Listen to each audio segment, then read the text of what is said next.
Bienvenue dans votre émission Je médite, votre émission préférée, j'en suis convaincu, depuis un bon bout de temps maintenant que nous partageons la parole de Dieu ensemble sur votre chaîne Maranatha Télévision, canal 142, Orao Télécom et sur YouTube. Nous bénissons le Seigneur. Nous voulons prendre un temps de prière pour cette méditation et nous lirons le texte qui nous est proposé aujourd'hui. Prions le Seigneur notre Dieu. Seigneur Dieu des armées, tu es l'alpha et l'oméga. Tu es au commencement de toutes choses. Que ton nom soit sanctifié encore aujourd'hui dans cette émission. Je médite ta parole. Que cette parole nous fasse du bien. Que ce temps de partage soit un temps de bénédiction pour toute personne qui est en train de suivre cette vidéo, cette émission. Seigneur, je prie au nom puissant de ton Fils Jésus, que tout ce qui est de la chair puisse se taire et que ton Esprit Saint puisse communiquer sa pensée à ton peuple au travers de ce court moment, Seigneur, pour toute cette journée, que nous puissions nous nourrir, que nous puissions nous grandir dans ta parole, au nom puissant de ton Fils Jésus. Amen. Voilà, bien-aimés, notre texte d'aujourd'hui se trouve dans l'épître de Paul aux Philippiens. C'est la suite du texte que nous avons médité hier avec l'évangéliste Ndebo. Nous continuons encore la suite, nous prenons à partir du verset 27 et nous descendons jusqu'au verset 30. Je lis donc la parole de Dieu. Seulement, conduisez-vous d'une manière digne de l'évangile de Christ, afin que, soit que je vienne vous voir, soit que je reste absent, j'entende dire de vous que vous demeurez ferme dans un même esprit, combattant d'une même âme pour la foi de l'évangile, sans vous laisser aucunement effrayer par les adversaires, ce qui est pour eux une preuve de perdition, mais pour vous de salut. Et cela de la part de Dieu, car il vous a été fait la grâce par rapport à Christ, non seulement de croire en lui, mais encore de souffrir pour lui. Je reprends le verset 29. Il est dit ceci, car il vous a été fait la grâce par rapport à Christ, non seulement de croire en lui, la grâce de croire en lui, mais encore de souffrir pour lui en soutenant le même combat que vous m'avez vu soutenir et que vous apprenez maintenant que je soutiens.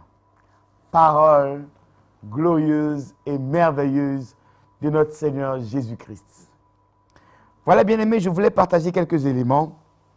Je voulais parler de la dignité dans la souffrance. La foi chrétienne, l'évangile qui nous a été prêché, c'est un évangile digne, qui nous remplit de dignité et de fierté. Cet évangile est l'évangile de Jésus-Christ qui nous donne une certaine assurance, une certaine dignité dans notre vie de tous les jours. Et l'apôtre Paul nous exhorte à la fin de ce chapitre 1er de son épître aux Philippiens. Il nous exhorte à nous conduire d'une manière digne. Une manière digne. La manière digne, c'est la manière dont l'évangile nous a été enseigné. C'est la manière dont tu manifestes l'amour de Dieu au quotidien. La manière dont, dans l'adversité, dans la souffrance, dans les complications, dans les rejets, dans les incompréhensions, l'apôtre Paul dit même dans les chaînes, que rien ne nous séparera de cet amour et de cet évangile. Il faut savoir rester digne. Même quand tu souffres, même quand tu ne comprends pas ce qui t'arrive, même quand tu as l'impression que Dieu t'a abandonné, apprends à rester digne. Bien-aimé, il n'est pas normal qu'en tant que chrétien, nous puissions vilipender, j'ai envie de dire, fouler aux pieds la grâce qui nous a été faite, en menant une vie qui ne soit pas digne de l'évangile qui nous a été prêché. Jésus a été digne sur toute la ligne. Même quand on l'a giflé devant le Sanhédrin, pendant qu'on l'avait arrêté de Gethsémani, on l'a ramené devant le Sanhédrin. Il y avait le serviteur du Sanhédrin qui lui donnait des soufflets, qui l'a giflé. Jésus est resté digne.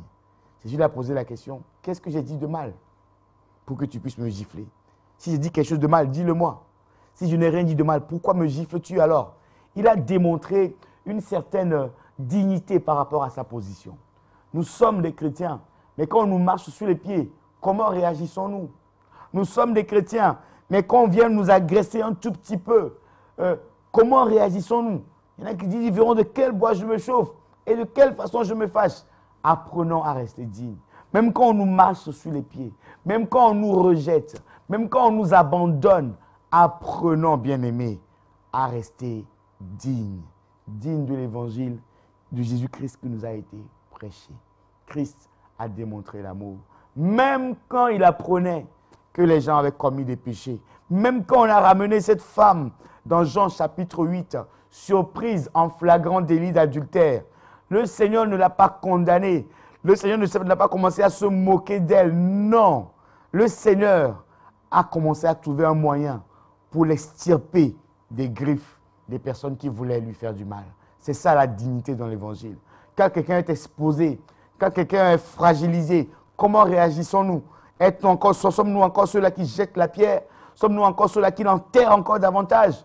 Bien aimé, quand nous conduisons de cette manière, nous ne sommes pas dignes de cet évangile. L'apôtre Paul nous exhorte à nous conduire d'une manière digne. Et il précise un élément. Il dit de l'évangile de Christ afin que, soit que je vienne vers vous, soit que je reste absent, j'entends dire de vous que vous demeurez ferme dans un même esprit.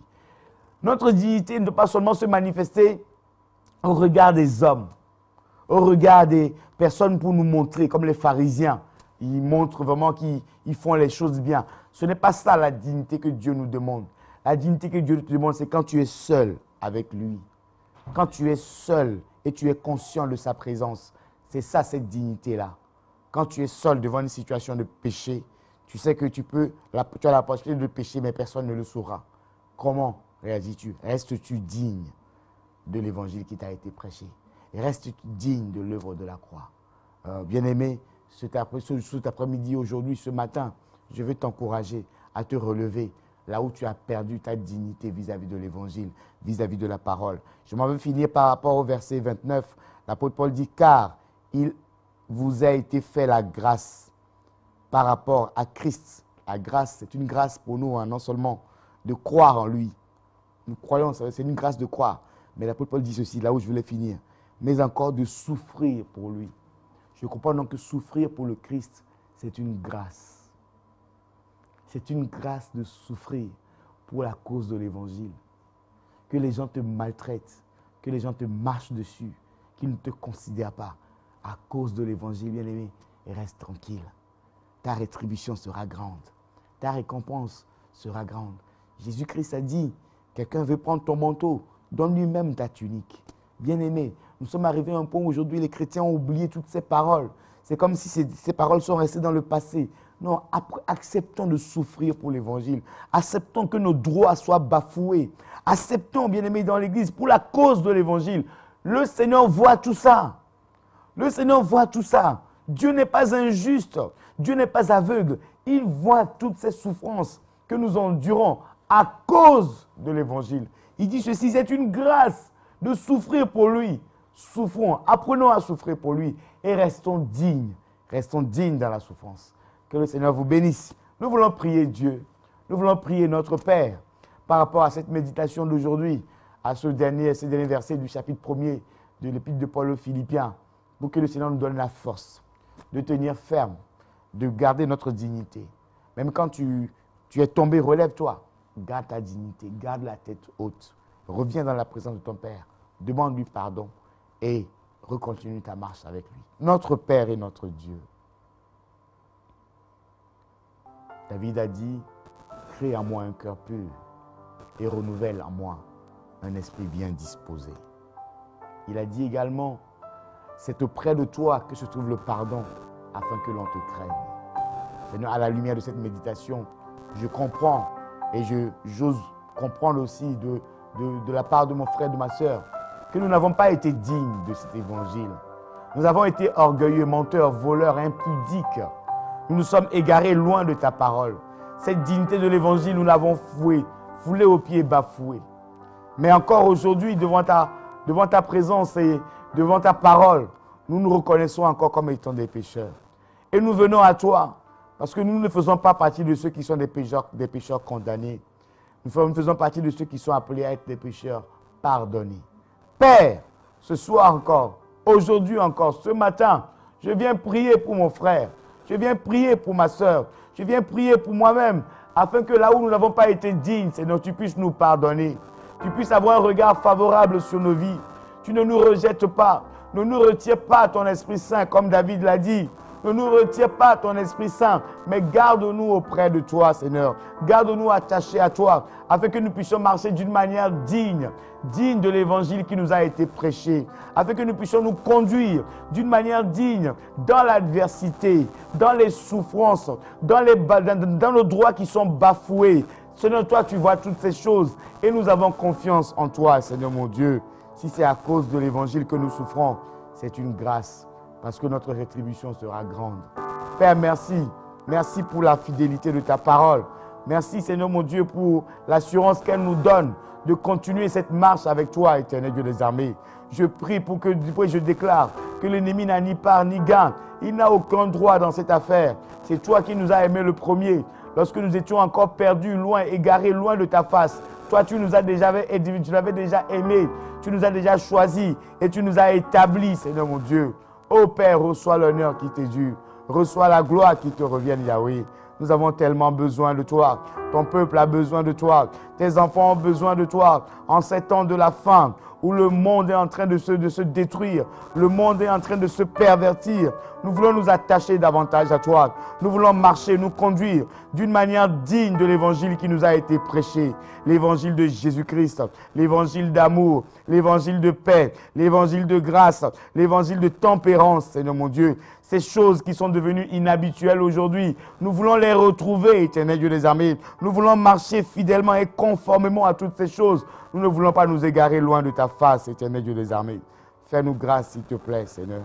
Fais grâce à mon frère. Fais grâce à ma soeur, Seigneur mon Dieu. Souviens-toi de nous et garde-nous auprès de toi, Seigneur. Garde-nous auprès de toi. Garde-nous près de la croix, Seigneur mon Dieu.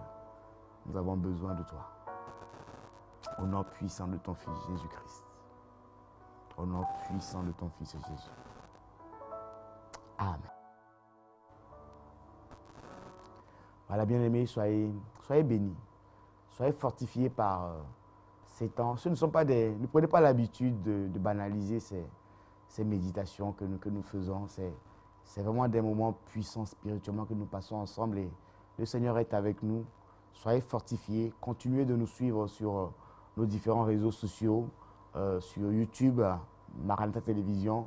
Nous sommes également présents sur la box Orao Télécom, le canal 142, également disponible 24 heures sur 24 sur notre radio, web radio, www.maranathatv.fr.